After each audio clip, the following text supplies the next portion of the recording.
Vamos aqui para começar mais uma aula sobre explicação de funções de rede.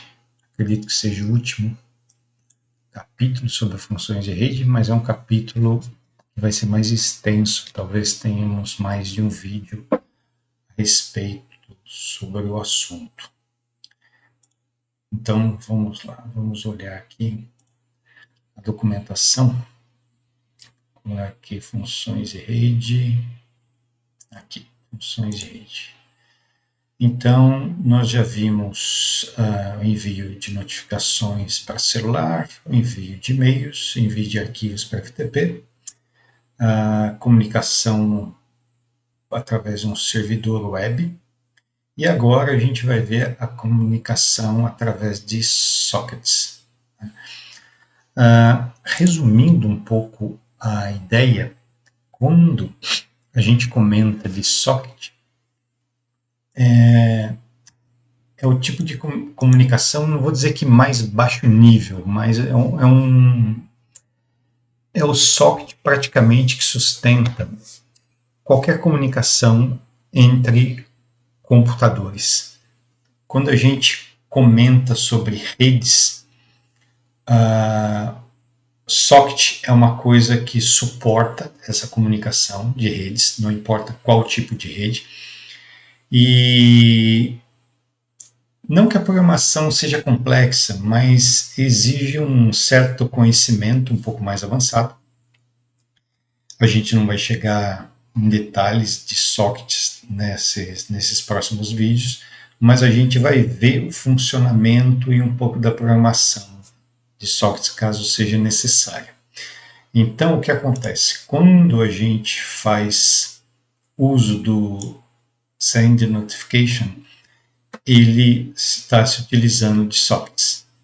Quando a gente usa o SendMail, ele também está se utilizando de sockets. Quando a gente usa FTP, também está se utilizando de sockets. Quando a gente usa o Web Request, também está se utilizando de sockets.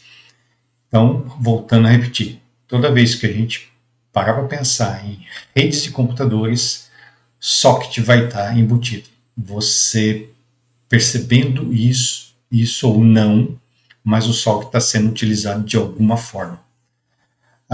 O MQL nos permite a comunicação de socket através de várias funções, para vocês verem como o assunto é um pouco mais complexo. Nós temos uma para envio de e-mail,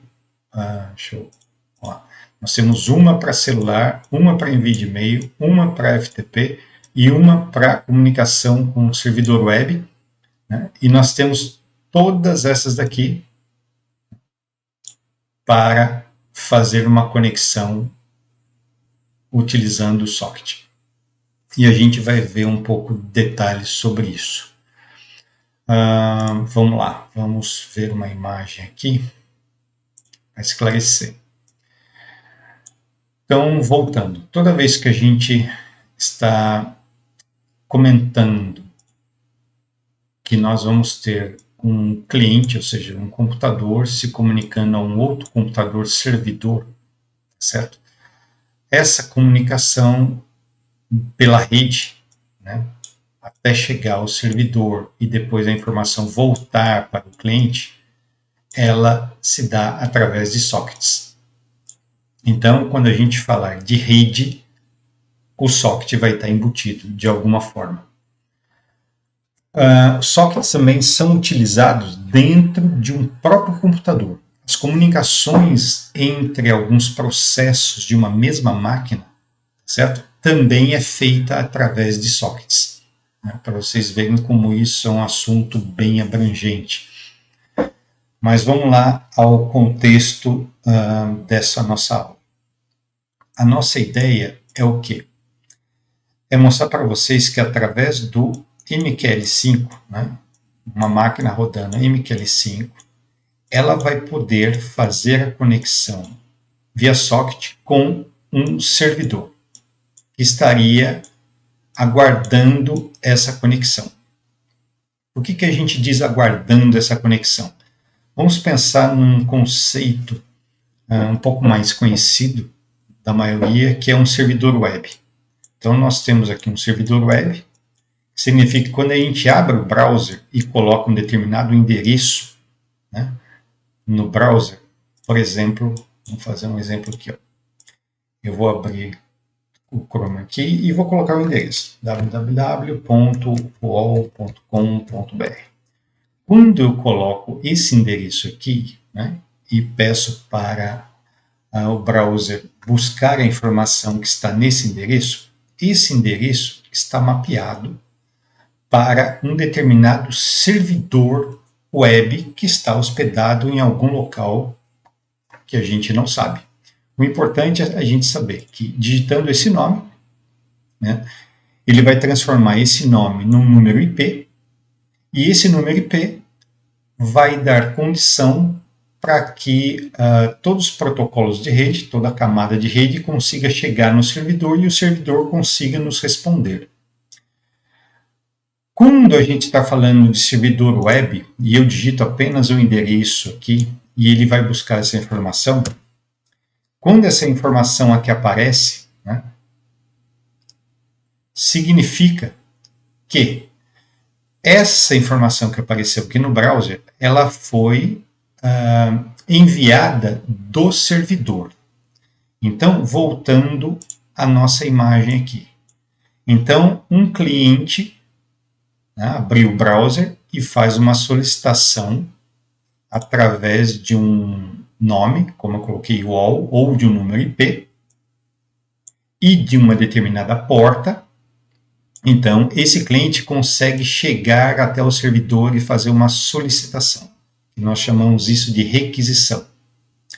O servidor vai processar essa requisição e vai enviar uma resposta de volta ao cliente, certo? Ou não, depende da aplicação. No caso, o servidor web, sim.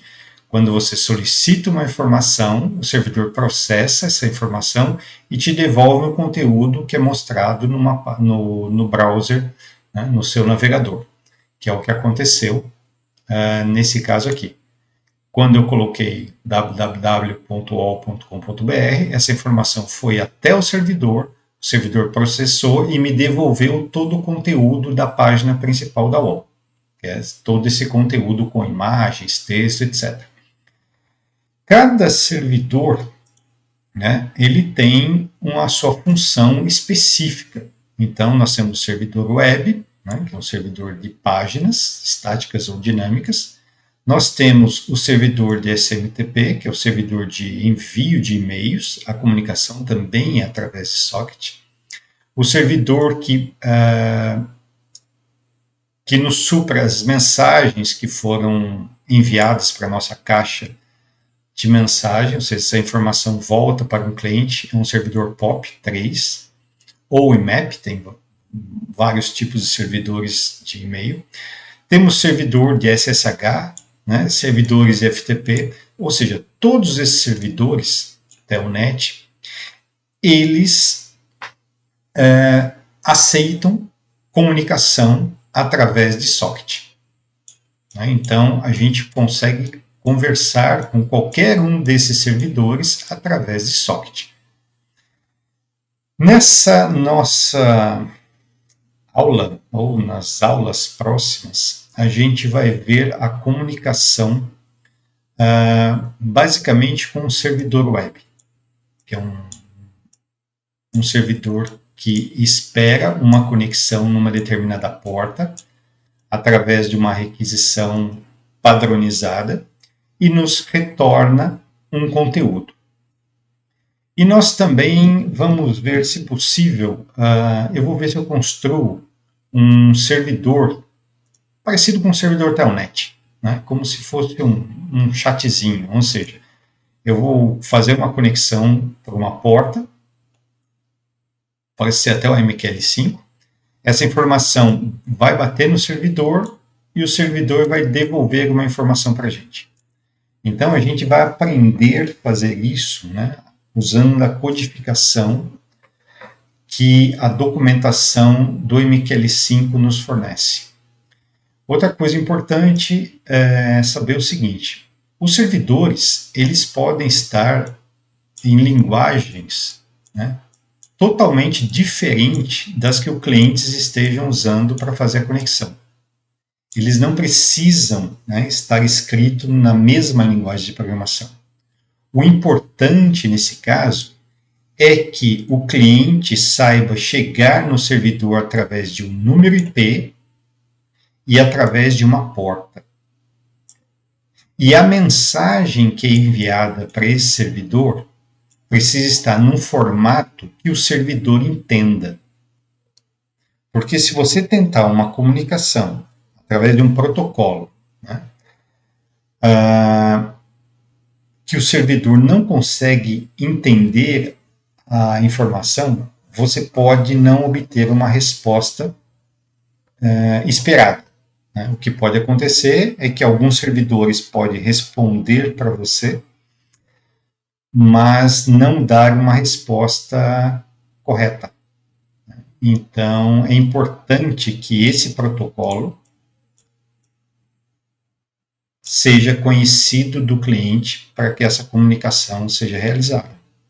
Por exemplo, quando a gente usa o browser e faz uma conexão web, apesar de estar utilizando o socket, o servidor web consegue nos responder porque essa comunicação que foi feita num formato padronizado e o servidor web consegue entender o que é que o cliente está solicitando.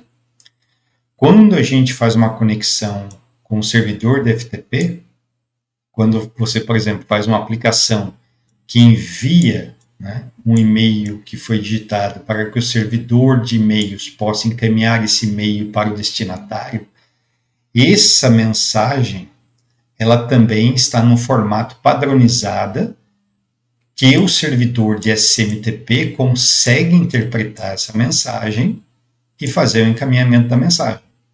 Se eu mandar uma mensagem no formato SMTP para um servidor web, provavelmente eu vou obter uma mensagem de erro e não vou ter um resultado satisfatório em relação a isso. Então, cada servidor conversa, né, ou aceita conexões através de um protocolo. E esse protocolo, para alguns servidores, são padronizados. Quando você cria o seu próprio servidor socket, você pode fazer o seu próprio protocolo, tá? Você pode criar esse protocolo, ou seja, as informações que vão passar do cliente para o servidor pode ser especificada por você. Você não precisa usar protocolos disponíveis na internet. Então, isso é o que dá ao socket uma flexibilidade e um poder de comunicação entre as aplicações. E é isso que a gente vai ver nessa nossa aula ou nas próximas aulas.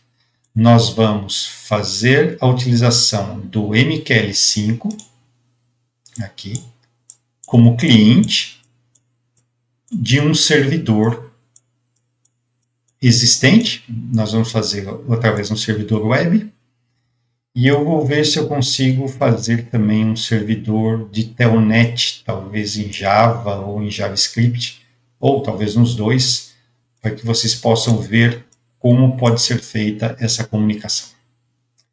Então, acho que aqui já passei bastante informação teórica.